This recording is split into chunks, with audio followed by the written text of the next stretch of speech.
जय Hind. Group captain UK Devnath sir, जय हिंद। बहुत बहुत शुक्रिया समय देने के लिए। Thank you sir. Good to see you Rajesh. Thank you sir. बड़ा एक अहम मुद्दा था जिस पे मुझे बात करनी थी। दरअसल कल खबर आई कि चीन पाकिस्तान को 8 और सबमरीन दे रहा है। मुझे लगा सर से मैं इसके बारे में बातचीत करूं कि क्या वाकई में चीन पाकिस्तान टू फ्रंट वॉर की तैयारी कर रहे हैं। इसको मैं आपसे समझने की आगे कोशिश करूंगा, लेकिन पहले मैं चाहता हूं कि दर्शकों को एक अहम जानकारी दे दूं कि इस वक्त के हालात क्या हैं। तो भारत के पास इस वक्त 17 से 20 सबमरीन है, पाकिस्तान के पास 5 से 8 सबमरीन है, लेकिन 8 और अगर चीन से मिल जाती है तो ये आंकड़ा लगभग 16-17 के आसपास पहुंच जाएगा। चीन की बात करें तो चीन के पास 66 से 70 सबमरीन है। ये फिलहाल मौजूदा स्थिति है। Group captain UK Devnath sir, इसको हम कैसे देखें? हमें पता है कि हमने बंगाल की खाड़ी भी देखनी है, अरब सागर भी देखना है, इंडो पैसिफिक भी देखना है, और हमें ये भी पता है कि चीन से भी मुकाबला है और पाकिस्तान से भी मुकाबला है। लेकिन पाकिस्तान की आर्मी को या कहें डिफेंस को चीन लगातार मजबूत कर रहा है। इसके पीछे क्या खेल आप देख रहे हैं सर?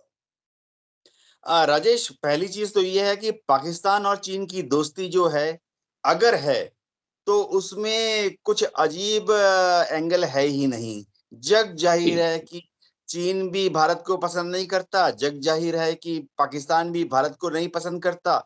दुश्मन का दुश्मन दोस्त होता है, तो चीन और पाकिस्तान दोस्त दोस्त हैं, मजबूत दोस्त हैं।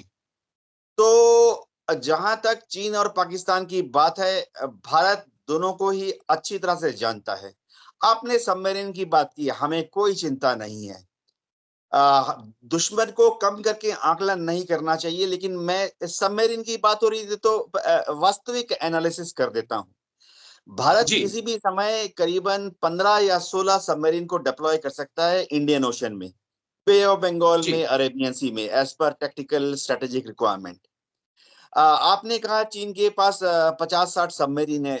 हमारा आकलन ये है, जो हमारे मिलिट्री स्पेशलिस्ट हैं, नेवी के एडमिरल्स हैं, कि चीन अगर ज्यादा से ज्यादा भारत के विरुद्ध डिप्लॉय करता है तो इसमें से ज्यादा चीन 4 या 6 सबमरीन को ही हिंद महासागर ओके। में, बे ऑफ बंगाल में उतारेगा। इससे ज्यादा उनकी ऑपरेशनल कैपेबिलिटी, लॉजिस्टिक्स कैपेबिलिटी नहीं है। देखिए, सबमरीन डिप्लॉय जी करते हैं तो उसमें हर कुछ दिन के बाद डीजल चेंज करना पड़ता है, खाना रिप्लेनिश करना पड़ता है, क्रू को बाहर आके जरा सांस लेना पड़ता है। तो चीन अपनी 50-60 सबमरीन में से 5-6 सबमरीन ही ऑपरेशनली डिप्लॉय कर सकता है हमारे अगेंस्ट में।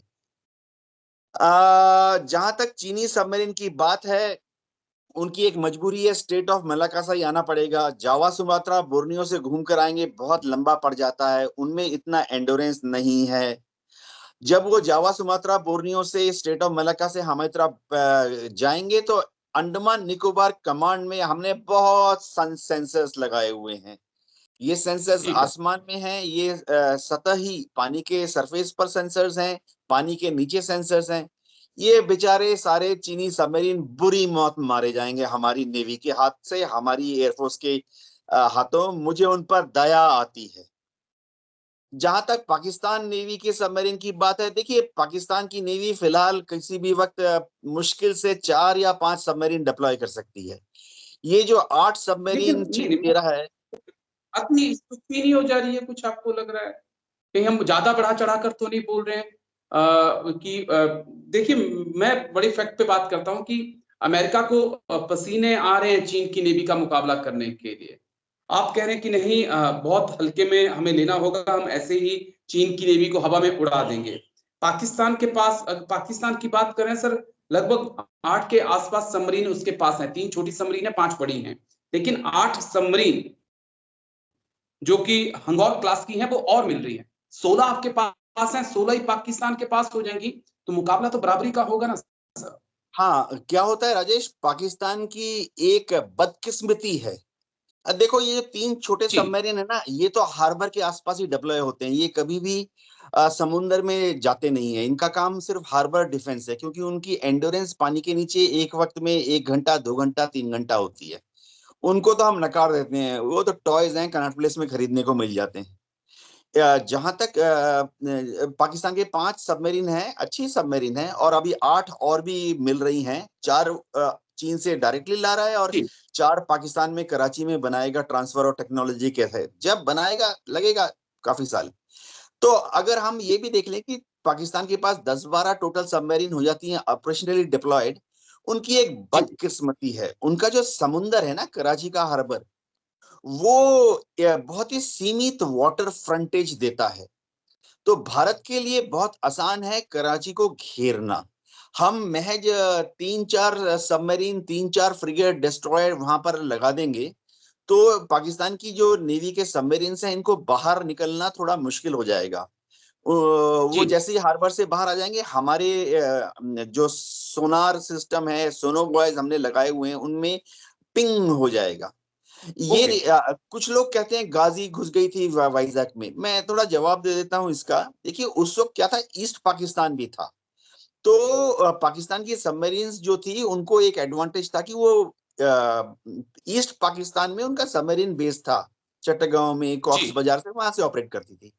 तो इंडियन नेवी बहुत ही अलर्ट है।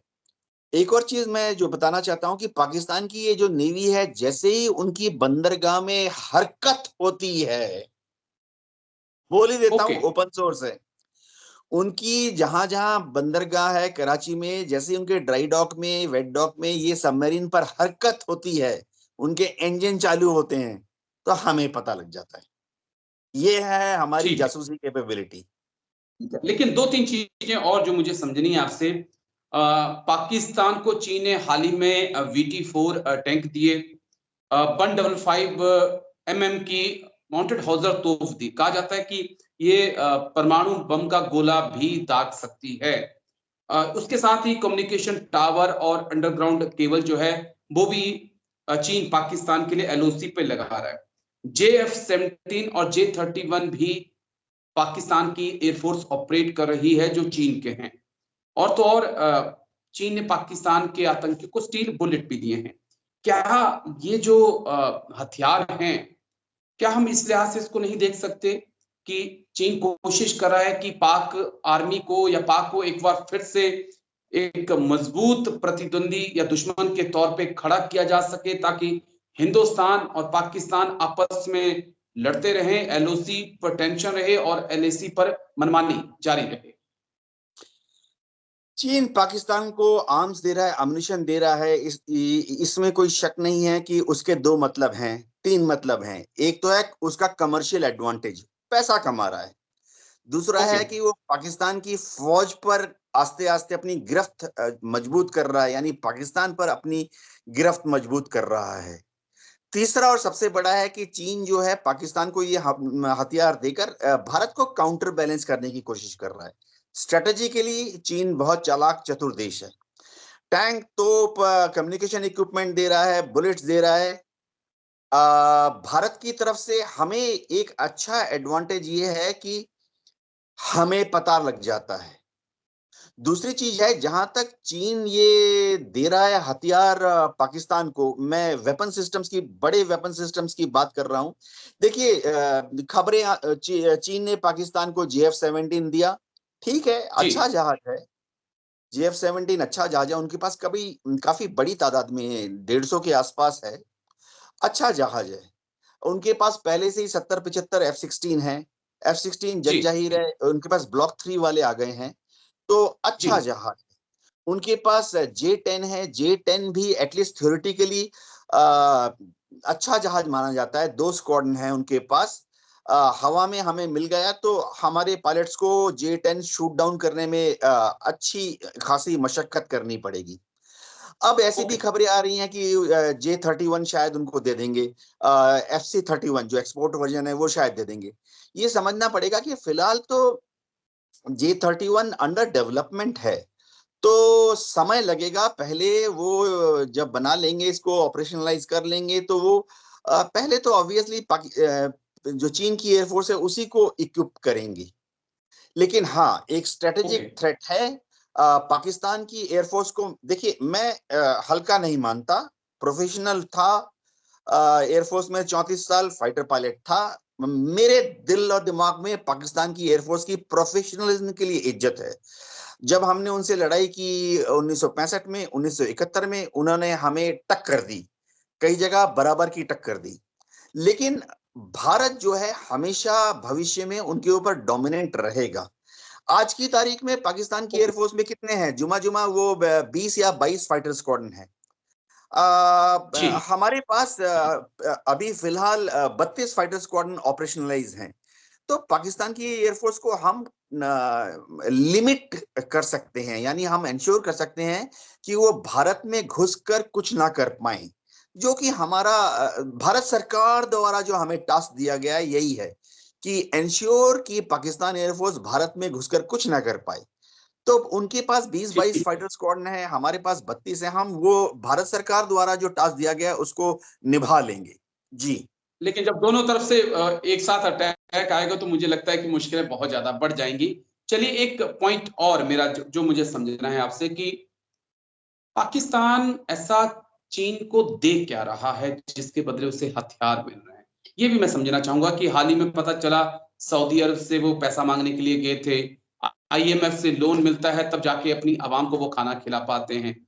आखिर कोई भी चीज होती है सर, उसके बदले कुछ तो देना पड़ता है। तो चीन को पाकिस्तान क्या दे रहा है? कहीं ऐसा तो नहीं कि आने वाले वक्त में गिलगिट बाल्टिस्तान या कहें जो बलूचिस्तान का इलाका है ग्वादर का, वो एक चीन को ही वो सौंप देगा कि कर्ज आपका नहीं चुका पा रहा हूं, आप इस हिस्से को अपने पास रख लीजिए। कितनी पॉसिबिलिटी है सर? पाकिस्तान जो है चीन को काफी खैरात देता रहता है, गिफ्ट देता रहता है। 1963-1967 की बात है, पाकिस्तान ने उत्तरी कश्मीर का, गिलगित बाल्टिस्तान का एक 5,000 किलोमीटर का हिस्सा चीन को गिफ्ट में दे दिया। अभी भी अगर आप देखें चीन को गिलगित बाल्टिस्तान होते हुए, पीओके होते हुए सीपीईसी जो है वो ग्वादर तक गई है। और उस जगह पर सब जगह चाइनीज प्रेजेंस जमीन पर बहुत स्ट्रांग है। तो पाकिस्तान चीन जी को जमीन पर काफी सुविधाएं मुहैया करा देता है। अब बलूचिस्तान में चीन की मदद से पाकिस्तान एक्सक्लूसिव इकोनॉमिक जोन बना रहा है। तो है तो वो पाकिस्तान का एक्सक्लूसिव इकोनॉमिक जोन ग्वादर के आसपास के एरिया में, लेकिन उसकी जो मैनेजमेंट जी है वो डायरेक्टली या इनडायरेक्टली चाइनीज मैनेजमेंट के नीचे ही है। तो चीन को पाकिस्तान से जी बहुत बड़ा स्ट्रेटेजिक फायदा है। सबसे बड़ा फायदा जो चीन को आने वाले दशकों में होने वाला है कि चीन ये उम्मीद कर रहा है कि पाकिस्तान से वो अफगानिस्तान तक एक लैंड कॉरिडोर बना लेगा, 4 लेन। इसी तरह से चीन ओके को बहुत बड़ी उम्मीद है कि आने वाले दशकों में वो पाकिस्तान से ईरान तक एक लैंड कॉरिडोर बना लेगा। तो हम जिसे बोल रहे हैं सीपीईसी, उसका एक्सटेंशन 1 फेज एक्सटेंशन जब होगा तो एक एक्सटेंशन 1 चला जाएगा अफगानिस्तान में, और सीपीईसी का ओके एक्सटेंशन 2 चला जाएगा ईरान में। तो ईरान जी। से जो व्यापार करता है चीन, वो सीधा इस रास्ते से हो जाएगा शिनजियान तक। तो ठीक है। चीन की तो बल्ले बल्ले है, पाकिस्तान की भी मौज है। लेकिन अब भारत के लिए टेंशन है। चलिए बहुत बहुत शुक्रिया, आपने इतना कीमती समय दिया और मुझे मेरे दर्शकों को इतनी बारीकी से इन तमाम पहलुओं को समझाया है। बहुत बहुत शुक्रिया sir, thank you. Jain sir, thank you thank you जय हिंद Rajesh. Thank you sir, thank you.